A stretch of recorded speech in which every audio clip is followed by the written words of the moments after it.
Hello. Thank you very much, Henry.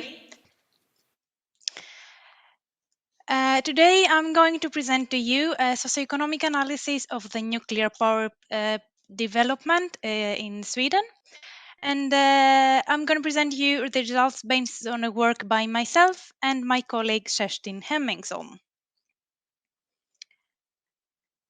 We will firstly have an overview of the sites on the map of Sweden. Then we will move on to the socioeconomic analysis itself, and at last we will briefly touch upon public trust on nuclear power in Sweden. Here you see the map of Sweden and the four biggest cities in the country and the three nuclear power plants that are in operation right now. That means to say that these are not the only nuclear sites, but these are the power plants that are in operation right now. Today we will focus on the power plants that are on the east side, namely Forsmark and Oskarshamn. And that is because these sites are more similar to the ones considered in Estonia.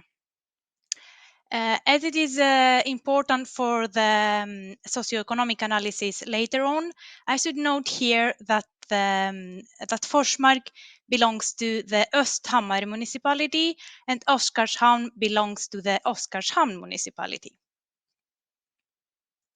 Let us now go directly to the socioeconomic analysis. Here you see the number of inhabitants in the two aforementioned municipalities.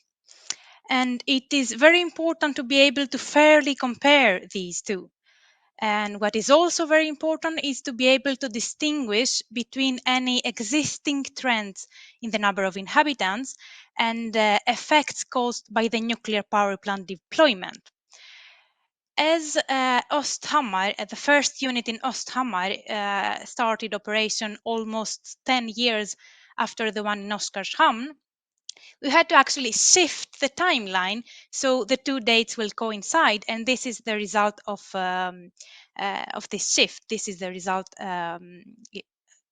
you see here. It is very clear that during the construction period and the first years of operation, the number of inhabitants increased drastically. It increased by almost, by around 4,000 people in each case. And you might say that this is something that happened to other municipalities as well. Well, that is why we looked at some reference municipalities. In the case of Oskarshamn, the reference municipality was Västervik. And as you can see, while in Västervik, the population did not change almost at all during these 40 years we analyzed. In Oskarshamn, we had this very big increase of 4,000 people. And the same happened even in Östhammar, where in this case, Tierp was the reference municipality, which is very close. It is a neighboring municipality belonging in the same county, namely Uppsala County. We have the same effect here. Tierp actually had a decrease in their population, while Östhammar had an increase during these 40 years, during the first years of construction. These two municipalities, Östhammar and Oskarshamn, the nuclear municipalities we are looking into, are also industrial municipalities, meaning that more than 50% of the population is employed in the industrial sector. And they are also mid-sized municipalities compared to the rest of the municipalities in Sweden. We thought, therefore, that it would be interesting to look at how other industrial municipalities and other mid-sized industrial municipalities, the development in those areas, and compare them. There is a very clear pattern here with a wave in the late 70s and the second wave in the early 90s, and the nuclear municipalities follow this pattern. However, there is a very big difference on the size of these waves. As you can see, the nuclear municipalities had a very bigger growth compared to the rest ones. Let us now look to some other socioeconomic factors, namely real estate prices, tourism, and cooperation with comparison of the companies with the municipalities. When it comes to real estate prices, there were actually seen no effects, no significant effects at least, during the construction period. And according to interviews with real estate agents, there were even no comments, neither from the inhabitants themselves nor from people moving into the area. Both these areas, Oskarshamn and Östhammar, are very close to the sea, which means that they are touristic attractions. There are many vacation houses and many summer activities. But to the power plants themselves, there are around 15,000 people visiting every year. And that includes managers, construction workers, workers during the yearly outage, but even general public, as the power plants are open to study visits. They have visit on centers. We are proud of our power plants. We want to show them to everyone who is interested. When it comes to cooperation, it is noted that from the time of construction up to now, it has generally been very good. There is a neutral safety committee of around 10 local politicians in its municipality, and they collaborate with the companies and the authorities, and they inform the general public. Moreover, in Sweden, there is what is called Nuclear Municipalities Organization, an organization by all municipalities with nuclear sites, where they have the possibility to discuss local aspects, various effects, exchange information, and of course, plan preparedness. Let us close with the view of the Östhammar residents towards the nuclear power plant in Forsmark.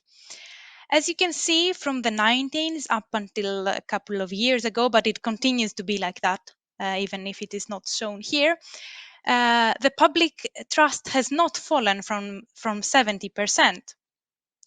And I would like to draw your attention to 2011, when the Fukushima accident happened. And as you can see, even that was not enough to deteriorate their view towards the Forsmark power plant. People in the area trust the workers, trust the work done there, and trust the authorities. They know that the power plant is safe.